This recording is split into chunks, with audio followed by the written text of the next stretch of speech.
арбаңыздар, ардактуу мекендештер. Бүгүн мен ушул Төлөк Төрөкан уулу Аксакалдын Кыргыз эл санжырасы китебиндеги бүгүнкү күндө акыркы жылдарда дүйнөдө Nature деген белгилүү журнал бар. Ал журналга дүйнөдө эң жетишкен окумуштуулардын чыгарган макалалары чыгат. 25 жылдан бери Кыргызстандагы бир дагы окумуштуунун макаласы Nature'га чыга элек. Мен ошол макалалардан үзүндүлөрдү алып, Төлөк Төрөкан уулунун китебиндеги баяндамалардын илимге түп келишин сиздерге айтып берейин.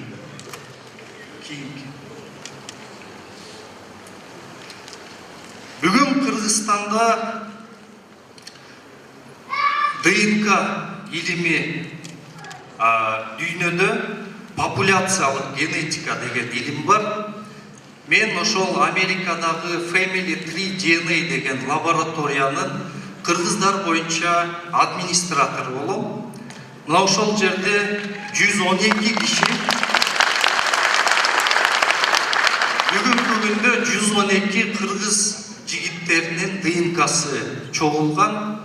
Мына ошолордун базанын негизинде Кыргызстанда 70% эркектеринде Y гаплогруппасы жана Дастан Исламович айтып кеткендей R1A гаплогруппасына кирет. Бирок ошонун ичинде негизги өзгөчөлүк бар Z93 деген. Бул Z93 гаплогруппасы окумуштуулардын, бул картаны Американын, Европанын окумуштуулары ушул уруунун миграциясын жазганда, булар бүгүнкү күндө мындай тыянакка келди. Мындан 5,5 миң жыл мурун бир адамда Аму дарыясынын боюнда жашаган бир адамда ушул мутация пайда болгон деп. Эми ушул Төлөк Төрөкан уулунун Кыргыз эл санжырасындагы маалымат эмне дейт?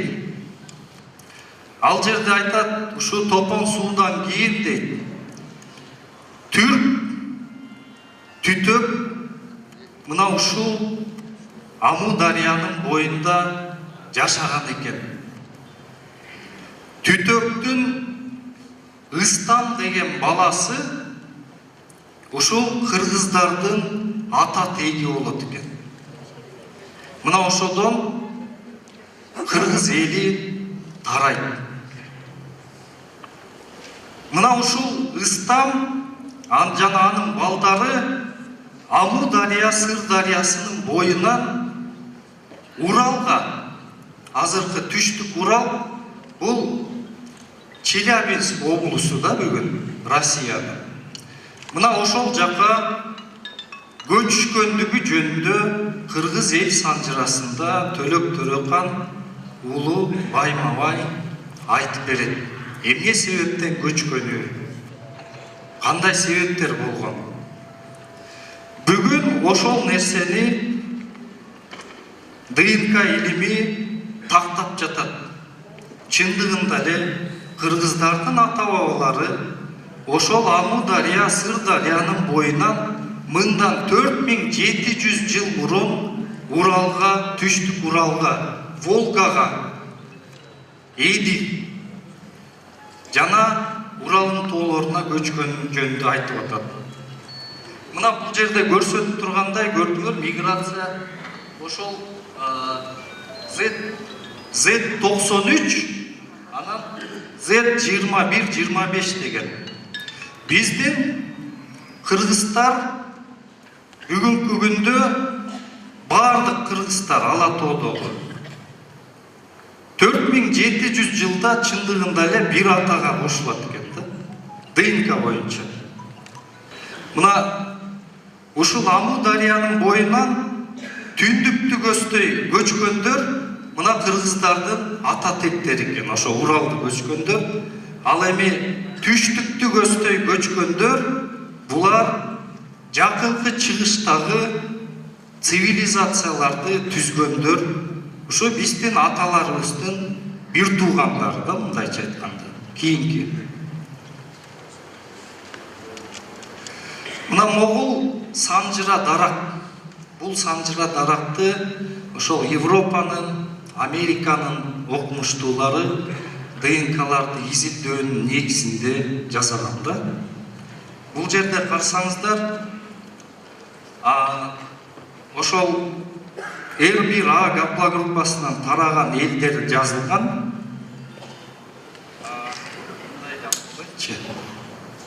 Могу жерде көрүп турсаңыздар, R1A1A1B бул 3700 жыл биздин эрага чейин, демек 5700 жыл мурун кыргыздардын ата тектери бир атадан, бул Европадагы жана викингдер, азыркы күнү Норвегияда, Данияда жашаган элдердин ата тектери менен Восточный Европа деп болсо, Польша, Чехия, Словакия, Венгриядагы жашаган славяндар менен бир атадан тараган экенбиз. Булар Аму дарыядан түштүктү көздөй кетип, анан Европага жана Кара деңизден нары өтүп кеткен да, имери. Ал эми биздин ата тектерди евразиялыктар деп коет да. Булар Z93 деп турат, мына ушул 3500 деп атат, демек 5500 жыл мурун биздин аталар ушул Z93 жанагы Аму дарыянын боюнда бир кишиде пайда болгон ошол насилдер. Могу жерде көрүп турасыздар, кыргыздардын бүгүн биз ошо лабораторияга кыргыздар тапшырып берип, окумуштуулар атайын кыргыздардын мутациясын белгилеп койгон. IP1456, анан S23201 деген. Бул жалаң гана кыргыздарга таандык мутация. Анын жанында карачайлар, татар башкирлер, индиялыктар жана арабтар турат. Анан сол жагында ашкенази левиттер, кадимки еврейлер. Мына булар менен биз 5000 жылда бир атадан тараган элбиз да, мындайча айтканда. Бүгүнкү күндө мен өткөндө бир еврейлер келиптир, ошолор менен жолуктум. Бүгүнкү күндө мен ашкенази левит мен, евреймин деген элдер барып 1000 жылда бир атага кошулуп калат экен. А кыргыздын оң, сол жана ичкилиги 4700 жылда барып бир атага кошулат. Мындай картаң эл, мындай улуу эл бүгүн ДНК боюнча жок.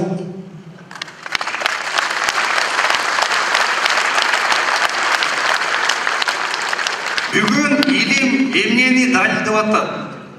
Бүгүн кыргыз чыккан эл адам затына бир гана арабаны, атты үйрөтүп, колону темирди адам затына, цивилизациясына бербестен, адам затына пайгамбарларды берген эл экенин да далилдеп атат.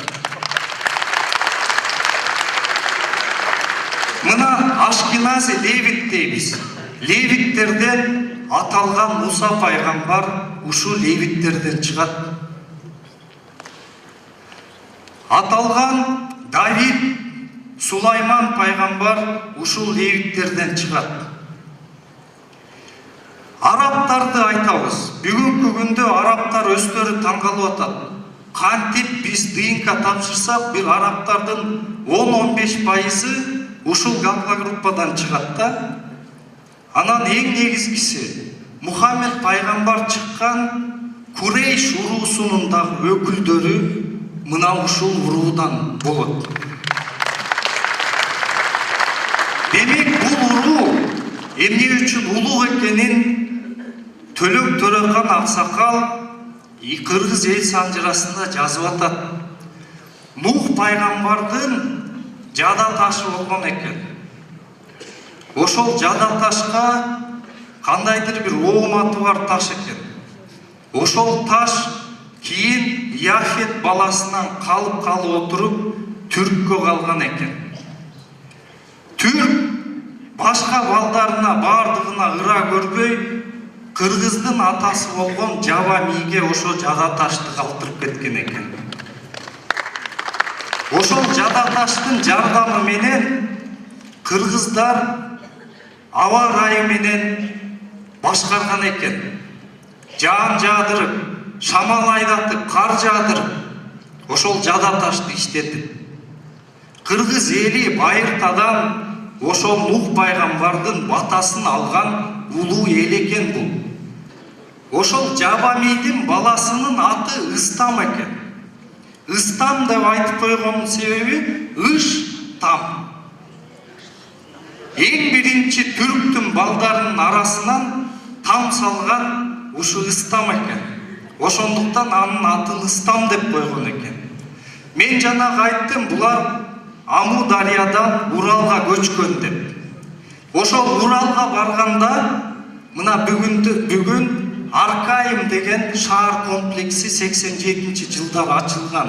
2017-жылы изилденген. Мына бул могу тамдарга 4700 жыл туугандар. Ошол Ыстам атабыздын тамдары таштан салган. Тамдын ичиндеги абалда бул очогу менен. Мына ошол бул маданиятты, Уралдагы маданиятты Сынташта, Абашева Сынташта маданияты деп коет да. Бул маданиятты мындан бир 3 жыл мурун ошол жерде сөөктүн мынакей бул жерде жазылып турат, 4300 жыл мурун жашаган адам Уралда, ошол Аркайымде табылган. Ошонун ДНКсы чыккан. Мына ДНКсында IP1456 деп жалаң кыргыздарда кездешкен мутация. Башка элдерде жок мындай мутация. Азыр мына могул ошол Аркайымден мына могул таш, биз айтабыз го Молдошурун отурган таш деп. Эмен асманды карап. Бул адамдар өтө жылдыз санакты өтө жакшы билген экен. Математик болгон экен да, мындайча айтканда. Мына ошол Аркайымдын символу бүгүн. Кийинки слайдты берип койсоң. 2005-жылы Владимир Путин атайын ушул Аркайымга барып, чоң кызыгуу менен баргандан кен себеби орустар дагы өздөрүнүн тамырын издеп аракет кылышкан, ушул Аркайымден орустун ата тектери болуш керек деп. Бирок могу ДНКнын анализи чыккандан кийин бул жалаң кыргыздарга тийиштүү экени аныкталды. Эми илим эмне дейт? Ошол Уралда Абашева Сынташта маданиятынан ошонун насилдери бул андрон маданияты дейт да. Биздин чындыгында эле кыргыз эл санжырасында жазылган маданият боюнча ошол Уралда биздин кыргыздын биринчи ордосу негизделип, андан кийин Енисейге которулгандыгы жөнүндө маалыматтар жазылган. Окумуштуулардан мен жазып койгом, ушу результаты палеогенетических исследований свидетельствуют, что население культур андроновского мира является прямым наследником синташтинского или синташтинско-петровского населения. Демек, андрон маданияты ушул жерден чыккандыгын чоң окумуштуулар далилдеп жатат. Анан бул жерде дагы бир генетик окумуштуу, Россияда эң күчтүү генетик окумуштуу бул Владимир Таганкин деген Карасут маданиятына. Карасут маданияты жана сиздер көргөн скифтердин маданияты. ошого тийиштүү сөөктү изилдегенден кийин ал мондай блогунда минтип жазганда: субклад является родительским киргизской ветви, то есть более половины мужского населения Киргизии являются потомками этого человека деп жазган. Жанагы кара сук маданияты бул Аржан, Тувада табылган. Мына Скифтин каганында мындайча айтканда бул ушундай коюлган. Мына ушул сөөктүн ДНК-сын аныктап Игорь Гаплогруппа жана кыргыз бутагы экенин IP1456 бул жанагы Таганкин айтып аткан мына ушунун урпактары деп берип аткан ушул Скифтин сөөгү да.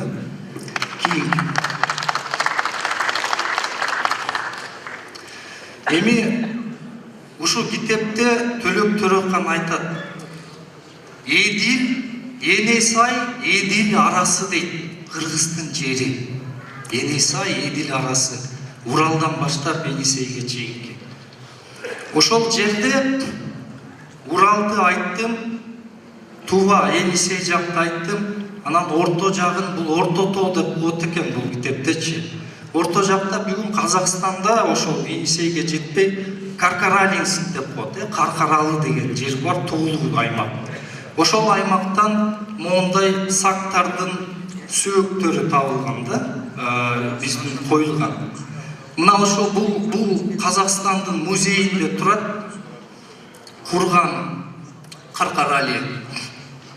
Ошонун дагы ДНК-сы быйыл эле май айында аныкталып чыкты. Мына бул жерде да көрсөтүп аткандай IP1456. Бул накта Кыргыздын ата бабасы экен.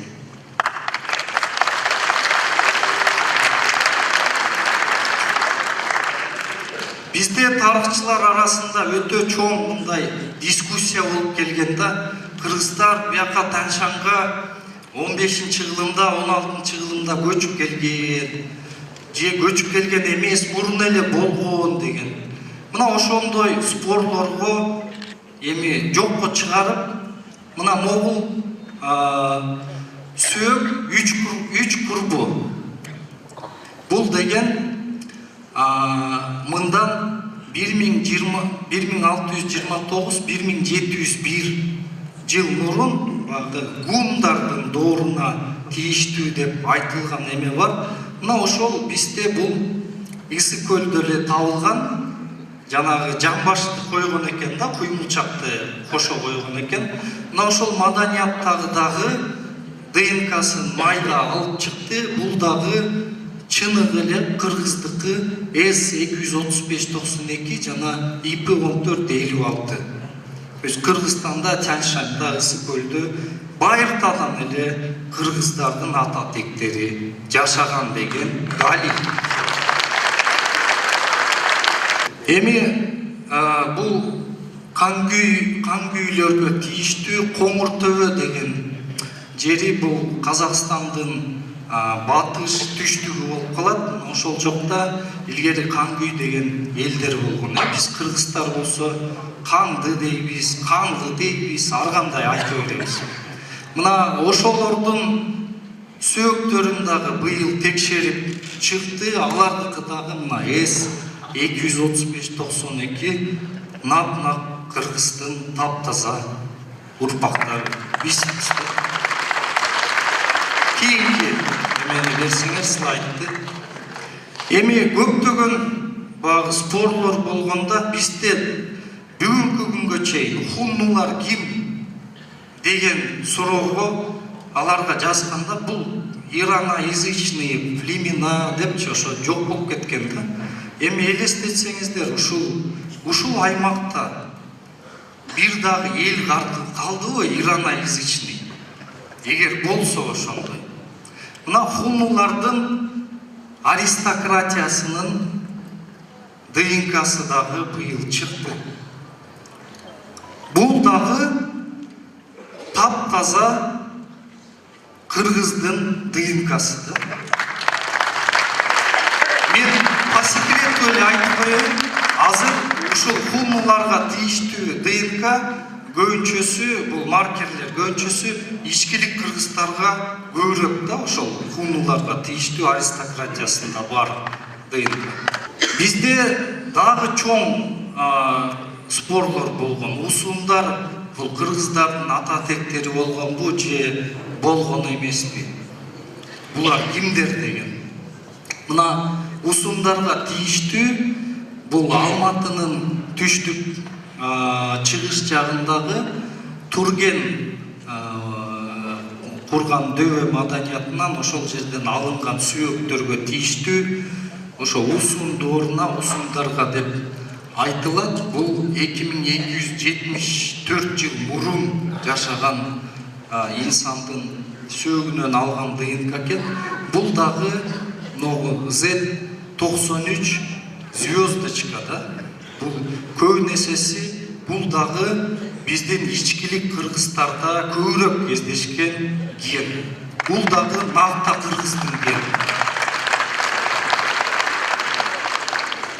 Кийинки эмен айтайын, эме усундар менен хундар булар көбүнчөсү Түндүк Кытайда баягы тарыхта айтылып жүргөн жун дийлердин мындай тикелей урпактары да. Мына ошол Кытайдын тарыхчысы Мен Вэньтунь деген ачык эле жазып атат. Эң биринчи Цин империясын негиздеген Кытайдын хандары булар жун дийлердин тикелей урпактары, то есть скифтердин тикелей урпактары деп атат да. Буну Кытайдын тарыхчысы жазып атат. Эми кийинки эмени карайык. Ошондой эле Кытайдын өтө таасирлүү профессору бар, тарыхчы Фань Вэньлань деген. Бул байыркы тарыхты изилдеген, байыркы уламыштарды, Кытайдын уламыштарын изилдеген. Мына ошол дагы айтып атат мынтип. Шанхайцыне содержатся остатки исторических записей, легенды и предания, передававшиеся издревле от поколения к поколению, как среди китайцев, так и у других племен. По этим преданиям выходит, что северные Ди и Цюаньчжуны принадлежат к роду Хуанди. Племена Ди и Цян к роду Боифу. По существу китайская народность была сложной этнической группой, в которой слились и смешались потомки Руанди, Янди и других некитайских племен. Демек, жанагы айтып аткан скифтер ушул Кытайга келип, Кытай мамлекетинин биринчи мамлекетин түзүп, анан Цин хандыктарын Жоу династиясынын доорунда бул 9-чу кылым биздин эрага чейин ошол кылымда кыргыздардын ата тектери келип Кытай мамлекетин түзгөндүгү жөнүндө сөз болуп атат. Бүгүнкү күндө эң кызыктуу маалымат да ошол илгери жун дийлер жашаган, хуннулар жашаган, усуйндар жашаган Кытайдын аймактарында бүгүн дагы ДНК тесттерди тапшырганда Ханзу Кытайларында эле, кадимки эле Кытай, башка Кытай эмес, Дунган эмес, башка эмес, ошолордун арасында дагы мына 1%дан 2,3%га чейин же болжолду 3 миллионго жакын кытайлашып кеткен кадимки эле кыргыздар жашайт экен да. Бирок мен бир таң берген жерим ушул Төлөк Төрөкан уулунун санжырасында ошол доордогу кыргыздар кантип ойлонот, кантип мамлекет түзгөн, эмне үчүн кыргыз эли ушундай улуу эл экенин, эмне үчүн кыргыз эли адам затына ушундай таасир берген эл экенин эми түшүнүп отурам. Мен дагы бүгүн эми түшүнүп отурам, эмне үчүн Кудай ушу кыргыз элин дүйнөгө таратып аткан. Бизди кыйналып кысталып дүйнөгө таратып атат. Эмне себептен? Анткени мен ишенем, bir 30 жылдан кейін, 50 жылдан кейін, 70 жылдан кейін Американың президенті, Канаданың премьер-министрі, Австрияның премьер-министрі, Германияның канцлері дағы қырғыздың баласы болып қалышы мүмкін.